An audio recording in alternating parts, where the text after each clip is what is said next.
Fala, meus amigos, tudo bem com vocês? É com muita alegria que hoje estou aqui gravando mais um vídeo do canal. Para vocês que não me conhecem, meu nome é Wander Cirino.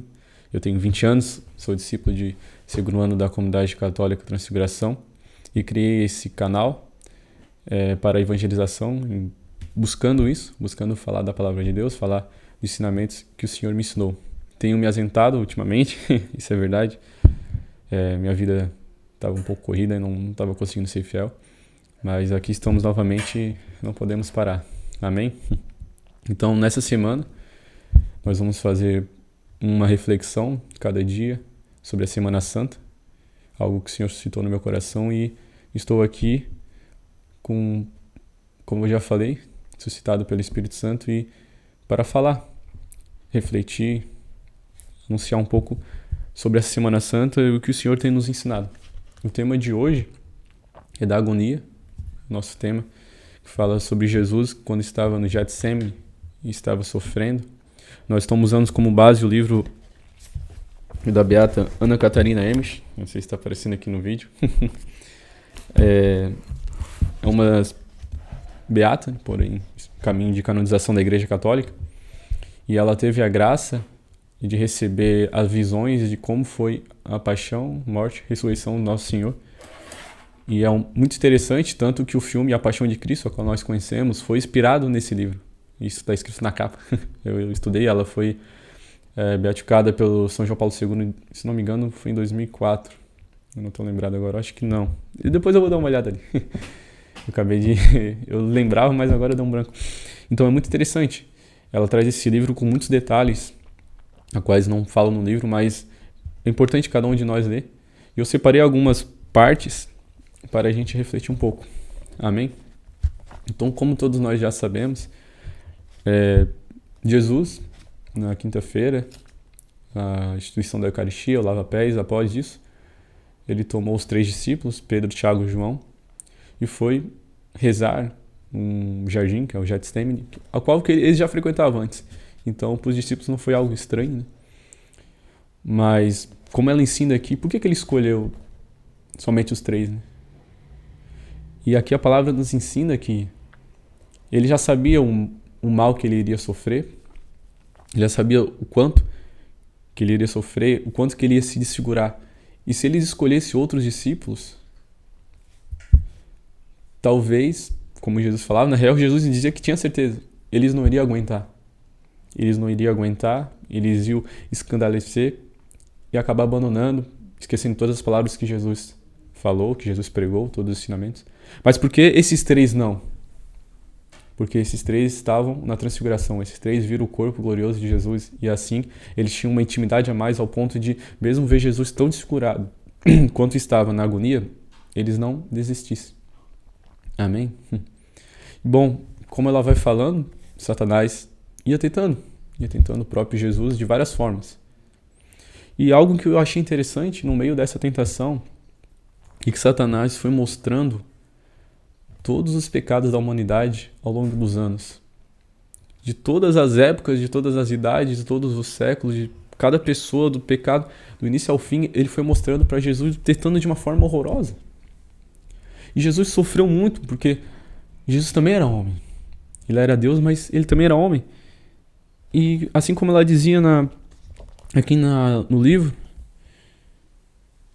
essas visões que Jesus tinha dos pecados da humanidade, ela dizia assim: Satanás, porém, que se movia no meio de todos os horrores, em figura terrível e com um riso furioso, enraiveciam cada vez mais contra Jesus e, fazendo passar-lhe diante das almas visões sempre mais horrorosas, gritou diversas vezes à humanidade de Jesus: Que? Tomarás também isto sobre ti? Sofrerás também castigo por este crime? Como pode satisfazer por tudo isso? Então Satanás não desistiu de fazer que Jesus sofresse. E algo interessante, Satanás viu que Jesus mesmo sempre se mantinha firme, mesmo assim não desistia. E ele foi ainda mais sujo. Ele começou a tentar a própria vida de Jesus, até os bens que Jesus fez. Aqui dizia que Jesus aceitava tudo, como eu acabei de dizer, e Satanás ainda foi além. Eu achei muito interessante essa parte, até grifei aqui pra gente ler.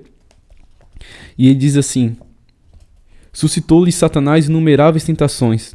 Apresentou até numerosas acusações contra o Puríssimo Salvador.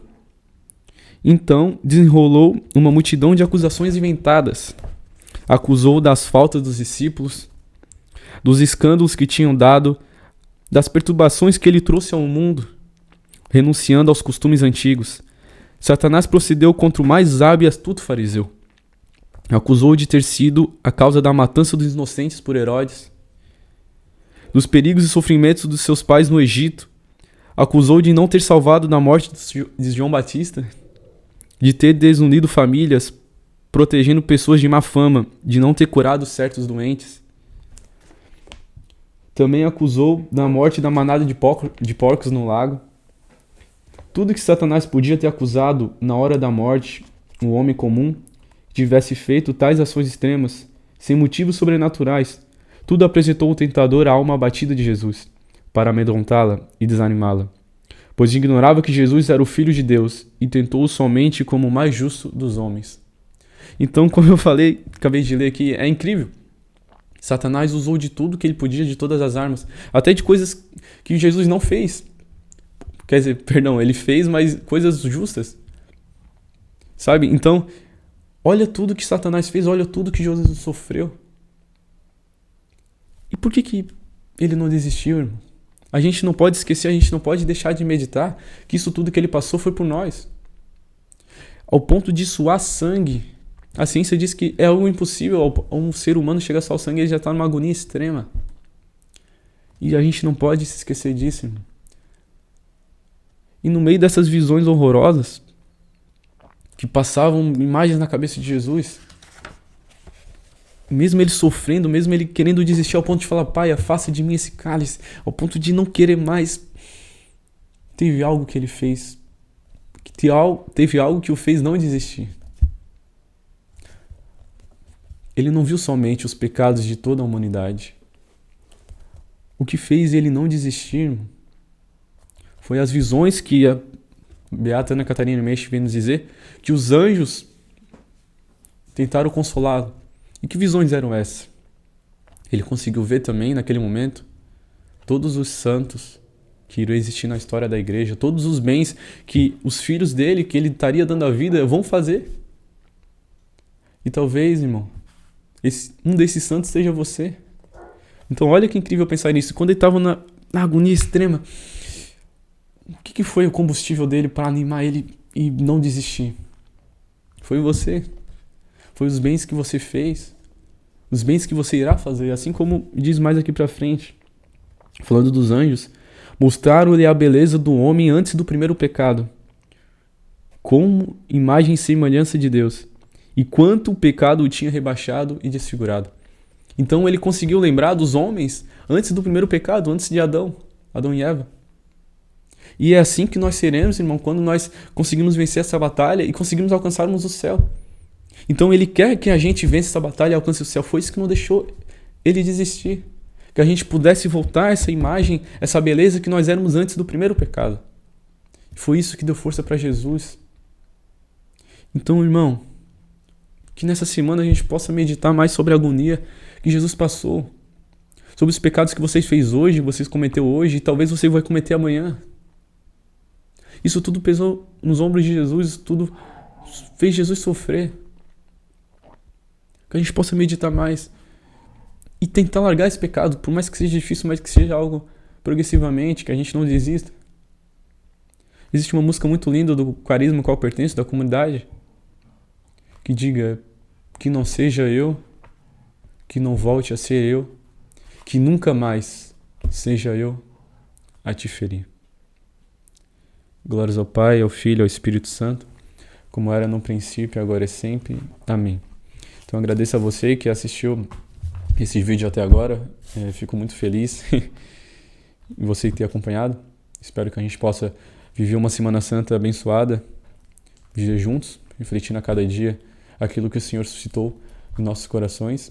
E peço a sua ajuda para que possa fazer que esse vídeo alcance mais pessoas. Divulgue nos grupos da sua família, as pessoas que você acha que precisa escutar esse vídeo para que a graça de Deus possa alcançar mais pessoas. Amém? Que Deus abençoe você e até a próxima.